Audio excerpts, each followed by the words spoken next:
Now that everyone is here, please take your seats so we can begin. I hope that we have all come here in the spirit of... You insult us by bringing her to this negotiation? You're Chief Talos Hunter? That didn't take long. Here. I have every right to be at this negotiation. I need to ensure that nothing is agreed to here that violates the terms of the White Gold Concordat. She's part of the Imperial delegation. You can't dictate who I bring to this council. Please, if we have to negotiate the terms of the negotiation, we will never get anywhere. Perhaps this would be a good time to get the Dragonborn's input on this matter. By Izmir's beard, the nerve of those Imperial bastards, eh? To think that I would sit down at the same table with that. Thalmor bitch. Either she walks or I do.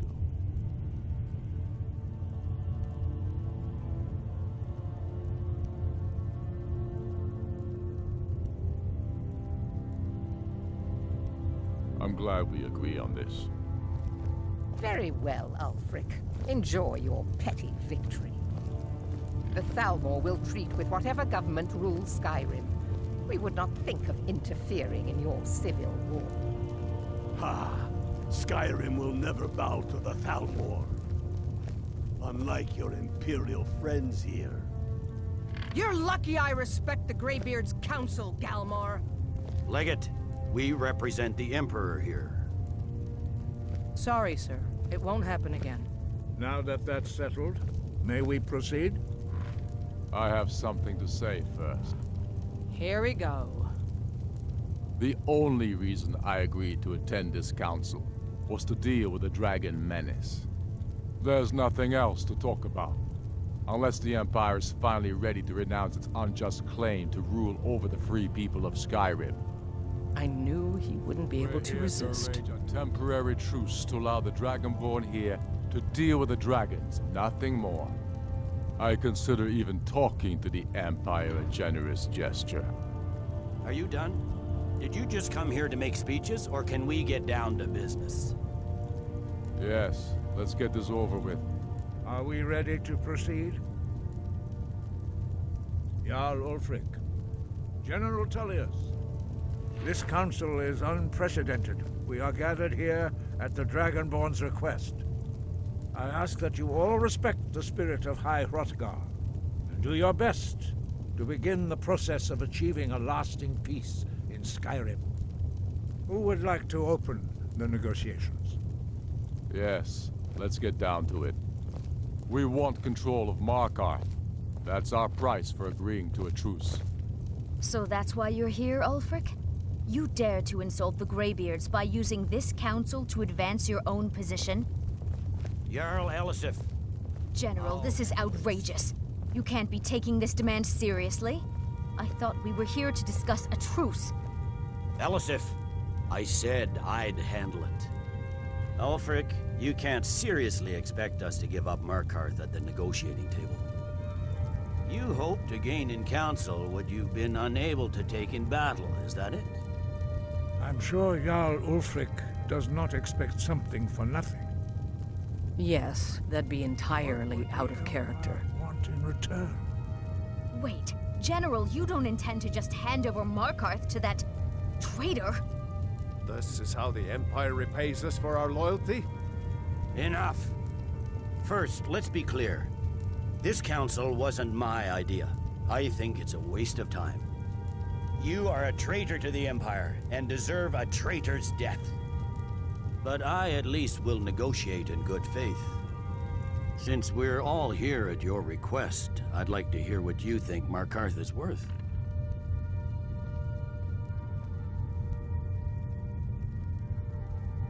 In exchange for Markarth, the source of most of Skyrim's silver.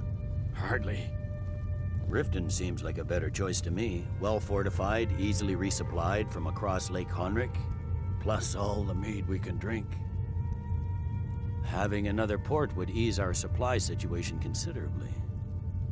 Better than nothing, I suppose. But Ulfric will need to offer a lot more if he wants me to give up Markarth without a fight. The Dragonborn has spoken, Tullius. Markarth will be ours. Now we'll see if there's anything behind your talk of good faith. You disappoint me, Dragonborn. I accepted your invitation on trust in your good name. But it seems you intend to favor Ulfric. I can see now that this is not a negotiation at all. I know you, Ulfric. If I hand over Markarth, you'll be ready with a new demand. You'll never defeat the Empire, and you know it. But you're willing to sacrifice thousands for your own selfish ambition. Soon enough, I'll have you back under the headsman's axe, and this time there won't be any dragon to save you. As always, the Empire's fine words are worth nothing. Stop!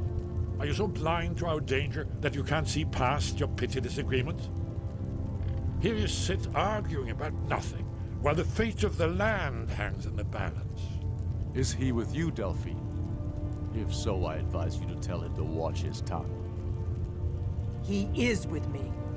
And I advise you both to listen to what he has to say before you do anything rash. Don't you understand the danger?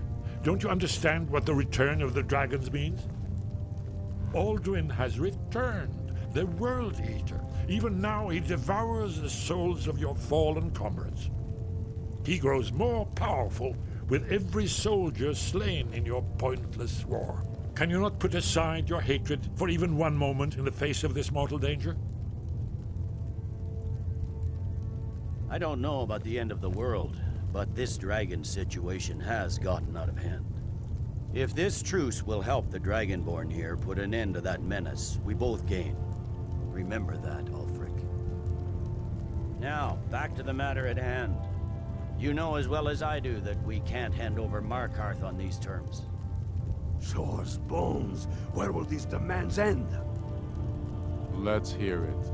We want compensation for the massacre at Karthwasten.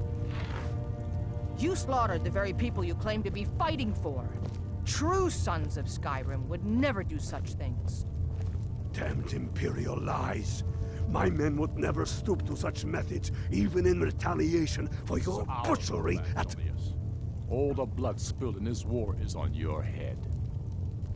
So, Dragonborn, what do you say?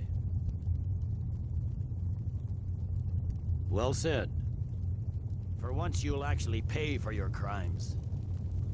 You know I can't agree to these terms. The Emperor would repudiate this treaty and I would be recalled. Damn Imperial arrogance. Let's hear it.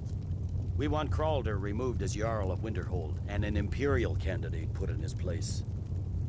What next, Tullius? Shall I just hand over all of Skyrim?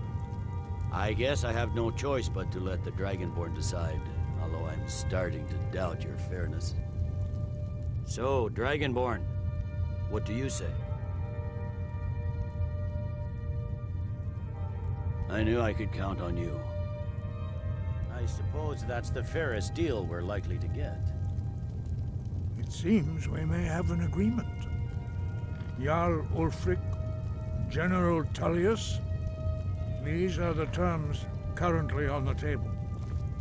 Markarth will be handed over to Ulfric's forces, Jarl Igmund will step down, and Thangvor Silverblood will become the Jarl of Markarth. Ulfric will allow Imperial forces into the Pale, Skald the Elder will go into exile, and Brinna Merilis will assume the Jarlship. The Stormcloaks will pay appropriate compensation for the massacre at Karthwasten. Winterhold will be turned over to the Empire, although the college itself will retain its traditional neutrality. You both agree to this? The Sons of Skyrim will live up to their agreements, as long as the Imperials hold to theirs. What about you, Elisif? Are these terms to your liking? Speak up! I'm sure General Tullius is waiting to do your bidding. I have nothing to say to that murderer. General, you've proven yourself a good friend to Skyrim. I continue to trust that you will do your utmost to safeguard our interests. Thank you, Jarl Elisif. I appreciate your loyalty. The Empire can live with these terms, yes, for a temporary truce, until the dragon menace is dealt with. After that, Ulfric, there will be a reckoning. Count on it. Come on, Delmar. We have a lot of work to do. Giving up Markarth is a heavy price for this truce, Dragonborn. I hope it was worth it. Jarl Balgruf, I assume you are familiar with the Dragonborn's plan? Yes, I'm ready to do my part. Just say the word, and my men will help you spring this trap. But the difficulty remains how to lure a dragon to Dragon's Reach at all. Well, that's an excellent question. You haven't overlooked that little detail, have you? Ah, I believe I can be of help here. I anticipated the problem. While you were arranging this meeting, I was busy in the library of Skyhaven Temp, an unguessed trove of lost lore. But the important thing is that the Blades recorded many of the names of dragons they slew. Cross-referencing this with Delphine's map of dragon burial sites, I believe I've identified one of the dragons that Alduin has raised up. Don't you see? By calling the dragon with the voice, he's not compelled to. Your voice, I think it's very likely that he will be unable. Indeed. Odaving, winged snow hunter, as I read it.